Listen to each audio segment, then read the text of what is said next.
Hey guys, and welcome back to my YouTube channel. For those of you who may or may not already know, my name is Alex, aka Yellowberry. I'm like, damn, you so fine, girl, what is your sign? She say I'm a Sagittarius, I'm a Capricorn, the beginning and end. I got a friend for your friend, hey, I'm making all of this money to spend. Deal stores buying. Hey, I don't bite. I know we're in a different scenery today. Like, we're actually out in the nature enjoying the beautiful weather that God has offered us. Today I am 32 weeks pregnant. I am hot, my feet are swollen. But I did want to take the opportunity to, just give you guys a different background, different scenery. I'm sorry if there's like a lot of background noise. I haven't yet found a mic for my camera, but if you guys know of any mics that can be hooked up to a Sony a5100, please comment down in the comment box below and help your girl out. But as you can see by the title of this video, I'm going to be speaking about all things doula. For those of you who do not know what a doula is, for those of you who do not know why you should get a doula, we gonna figure all of that out today. What made me want to have this conversation is because I got so much positive feedback from my previous video. If you guys have not seen it as yet, make sure you check it out. I'll link it up above as well as down below. But pretty much that video was about the inequalities and disparities that women of color face during their maternal care, just maternity period. And just not even stopping at maternity. I seen a meme that was saying, black cops kill black men and doctors want to kill black women. So that's neither here or there right now. Definitely check that video out in links above and as well as down below. So let's get into this. So of course I don't want to just spew out information off the top of my head to you guys. I want to make sure that I'm coming to you with concrete facts. So I'm going to list all my references and resources down below so you guys have the liberty to click on it and read up on more of whatever you want to read up on. So the first question that we're going to cover is, what is a doula? I know a lot of people heard of doula. I personally heard of a doula, but I didn't necessarily understand the importance of having a doula. So according to the Doula.org website, which is actually a which is actually the doula website, like where they get certified, it says a doula is a trained professional who provides continuous physical, emotional, and informational support to a mother before, during, and shortly after childbirth to help her achieve the healthiest, most satisfying experience possible. So, being that I am pregnant, we're going to speak about doulas for birthing, but doulas can be for anything as far as deaths, abortions, births, whatever. Doulas are just basically a support person. So now we're going to get into why I chose to have a doula. So for those of you who do not know, if you're new to my channel, I am again 32 weeks pregnant. So I will be giving birth soon to my beautiful baby girl at a birthing center. It is an out of hospital experience. It's kind of like a home birth, but at a birthing center. So my birthing center actually recommended that my boyfriend and I have a doula. They recommend that for all of their patients for the simple fact that doulas carry a special role. So according to my birthing center, they said that they believe doulas are particularly useful in the early stages of labor. A doula can assist you one-on-one with any emotional, physical, or information support that you might need at home. In the active phases of labor, a doula becomes part of the birth team, helping to maintain the continuity of care and reinforce the careful nurturing of a client in labor. In order to find the best doula for you, we suggest interviewing at least 3 doulas to ensure that they have the skills, experience, and energy that you want for your birth. Please note that some doulas offer their services before and during a birth, while others specialize in working with families postpartum. Some doulas also offer childbirth education, lactation, support, or placenta encapsulation. Please explore the websites listed below or contact the doulas directly to learn more. So pretty much that's also how I was able to find my doula. Originally I had went on the birthing center's website and I searched through like their domain to see like who would be a good fit for me, who can I interview to see who would be a good fit for me. And then I also had people reach out to me in the beginning of my pregnancy, basically saying that they were doula, X, Y, and Z. That's pretty much how the cookie kind of started to crumble. Well, cookie crumbling is negative, right? So that's pretty much just how I got the ball rolling for myself. So now, the process that I went through in order to get my doula was, I took the advice of the birthing center as far as trying to interview at least 3 doulas. I didn't understand why at first until I interviewed my second person. I was like, oh, I totally understand why. Before I had these interviews, I made sure that I Googled questions that I should ask a doula. So the questions that I came up with to ask my doula were, will you be there during birth due to the climate of COVID-19? Are you willing to meet before the birth to see if we're a perfect union for this birthing process? What are hypnobirthing techniques? Is that something that you do? Do you know different soothing positions that will help during labor? Do you help assist with birthing plans and postpartum? In what ways would you be able to support my partner? How many births have you supported? How much do you charge? And what are included in your prices? Because I read to you guys before, a lot of doulas offer different services, pre-birth, during the birth, and postpartum. So I wanted to make sure that I was getting a bang for my buck. I wanted to make sure that this person was knowledgeable, and I wanted to make sure that I felt comfortable with this person, because at the end of the day, they're gonna be a part of my life for the rest of my life. Like when I'm talking to my daughter about our birthing situation and how she was birthed, my doula's name is always gonna pop up. So I wanted to make sure that this person was a perfect fit, and I'm spending my money. Like, I want to make sure if I'm spending a good coin that I'm spending a good coin for a good reason. So the first person that I interviewed is actually the person I chose to be my doula. I actually only interviewed 2 people. So the first person that I interviewed, like, she completely blew me out the wind. Just from how knowledgeable she was, she had put me onto so much information that, like, you know, not to toot my own horn, but I feel like I know a lot. But she just, like, humbled me. I was like, oh, okay. So just like things like an episiotomy. For those of you who do not know what an episiotomy is, it's basically when the doctor cuts you in your vaginal area, because like sometimes the baby gets stuck or whatever the case may be. So they'll cut you to open up the vaginal skin so the baby can come out. So basically she brought it to my attention that episiotomies are your choice. You have the option to basically say, I don't want to be cut. I want us to try a different comfort measure. I want us to try something different. But a lot of us do not know, because of a lack of health literacy, that these doctors kind of pose these questions as statements. Like, okay, well, I'm going to cut you now because X, Y, and Z. So in your head, you're like, okay, I trust you to do that. When in all actuality, there are other ways that they can deliver this baby without having to snip you. Again, if it's your choice to get an episiotomy, by all means, there's nothing wrong with getting an episiotomy, but there is just something wrong with the fact that you're not asking me, you're telling me what you're gonna do with my body. So I was like, that was like 2 thumbs up that she even told me that. I'm like, I didn't even know that. She also told me that when you give birth, like say for instance, I'm at the birthing center and God forbid something goes wrong, I have to get rushed to the hospital for a C-section. She'll be able to talk to the doctors to see exactly where things are in the operating room. So she will be able to tell my boyfriend, like, okay, when you go inside the operating room, Alex will be laying down here. Dang, I forgot the name of the thing. But the thing they put the baby in, oh, baby brain wins again. The thing they put the baby in after you give birth, please comment down below and say the name. I forgot what their name is. But she'll be able to tell you, like, okay, they put the baby to the back right, so make sure you're watching. Well, if he wants to cut the cord, she can speak to the doctor and say, hey, when you guys deliver the baby, please cut the cord long enough so that the dad is able to cut the cord when you bring the baby around to see the parents and stuff like that. So that just like really and truly blew me out the wind. I'm like, I did not know this. Like, I didn't know this stuff. I didn't know to Google it. I didn't know. I just didn't know. It was like out of sight, out of mind. It's my first birth. I'm just like, I don't know. Something else that really stood out to me about her was that I have to basically make a plan B and a plan C for the birthing center. If anything literally goes south, I have to be sent to a hospital.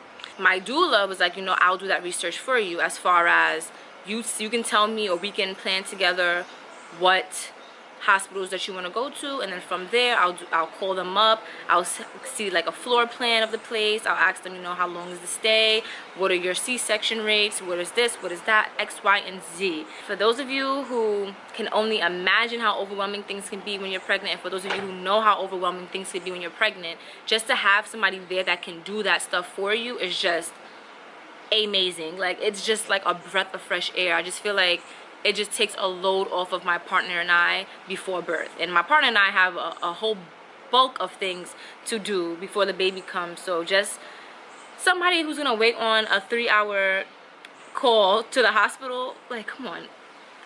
Thank you. Like, thank you, sis. Thank you so much. Another thing that really stood out to me about my doula, why I chose her, is because I like that I don't have to ask her to do things. Like, she brings things to my attention, so I just feel safe with her. I feel like we have a connection. I feel like my money's going in the right place, and I feel like she's really going to deliver what she promises. And as I said, she just blew everything out the park for me, and I was like very thankful for her. Basically, anytime you interview a doula, they give you like a time frame for you to get, for you to get back to them, because again, they could be a hot commodity, and if you are due around the same time somebody else is due, they need to know how to maneuver around that. And just, even if you don't want to use them, they want to know that so that they know they can move on with somebody else who's due around the same time, or whatever the case may be. Just a common courtesy. So I ended up interviewing a second person, and I told her, I told my first doula that I'll get back to her. I'm gonna interview somebody else just to shop around and see, like, you know, who could be a best fit for me. So I interviewed a second person, and guys, when I tell y'all, like, it was a hard no. Hard no. Like, no. So pretty much the first strike for me with this doula was that she had booked an interview with, well, we booked an interview with each other on Mother's Day, but we didn't really realize that it was Mother's Day weekend because it's COVID and every day just feels like Sunday at this point. Now it's Mother's Day, and I'm like, hey, are we still on for our call? So she's like, oh, actually, I'm about to leave my house right now. I totally forgot that today was Mother's Day. I gave her the benefit of the doubt, because I'm like, you know, I actually forgot it was Mother's Day too. I completely understand. I'm not going to be like a hard ass about it. But like in hindsight, it was kind of just like, I can just tell like she didn't have her stuff all together. So then now we get into a conversation. Then I think we had a conversation that Monday. And again, I'm not somebody, like, I'm a very understanding person. She had her daughter in the call. Her daughter had to be about 2 or 3. Her daughter was like literally, like, say for instance, this was her child. Her child was just jumping on her lap the entire time, screaming. I can barely hear her. She can barely hear me. And like, I'm not trying to be insensitive, because I understand like what it is to be a mom, like, you know, but well, I don't understand fully yet, but I just felt like there has to be some kind of border for professionalism. Like, this is our first time meeting. At least maybe the second or third time you can bring your daughter around, you know, hi, you know, me and the daughter, and I completely understand. But it's like, from the first time I'm talking to you, I have to literally scream over your toddler. Like, it was just too much. I didn't feel like she was as knowledgeable as my first doula. It's like I was asking her stuff like, oh, would you contact different hospitals for me? She's like, oh yeah, I can do that. And it's like, why aren't you selling yourself? Like, why aren't you telling me the things that you're going to do for me? Like, why do I have to be the one like, oh, can you? Oh yeah, I can do that. Oh yeah, I can do that.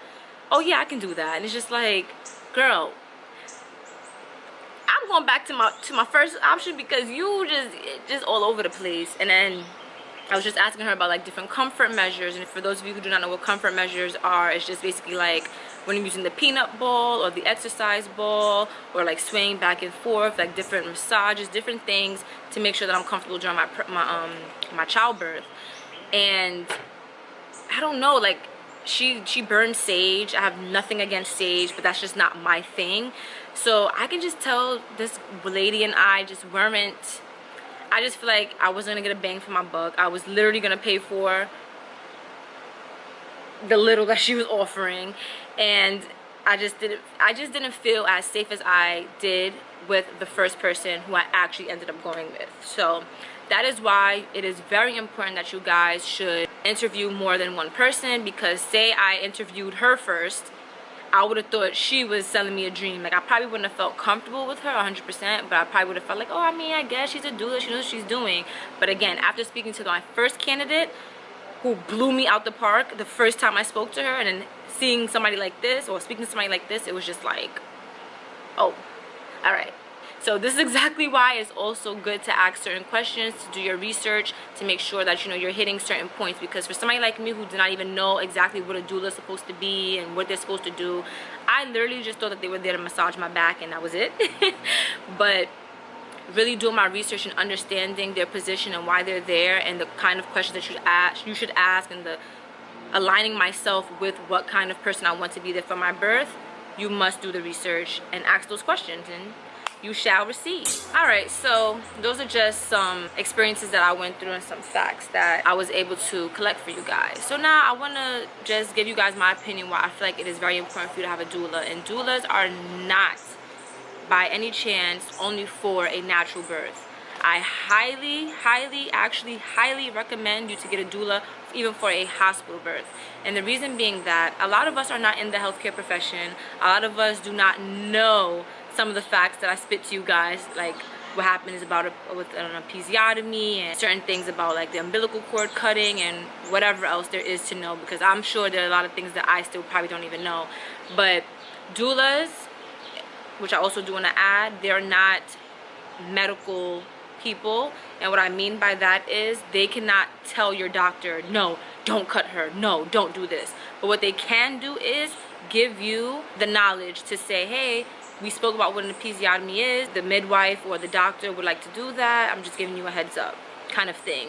So they're your advocate, but you're still your own voice, which actually makes sense why at the birthing center they would like for a doula to be there, because they're trying to birth my baby for me. My doula does not birth the baby. My doula is literally there to support me and my boyfriend. Now, God forbid anything happens to the baby, I doubt she's gonna sit there and be like, oh, I'm not here for you. But she's there to support us. She's not there to birth my child, and she's there to basically be that middleman between my midwife and me as far as information. So if something's happening with the baby and the midwives are saying whatever, my doula will be the one to be there to explain things to me, like, okay, remember we spoke about X, Y, and Z, or this is what this medical term means. What options do you want to go by? Or if I don't know any options, I can ask her, like, hey, what options can I take going down this route, or whatever the case may be. So that's why I feel like it's very important to have a doula. And that's why I say it's very important to have a doula, because we know exactly from my previous video how shady these doctors can be, especially towards women of color. There's also a video I'm going to link down below about doulas working in hospitals that I would like for you guys to watch if you're interested. It was very informative. I love that video, and I think you guys should check it out.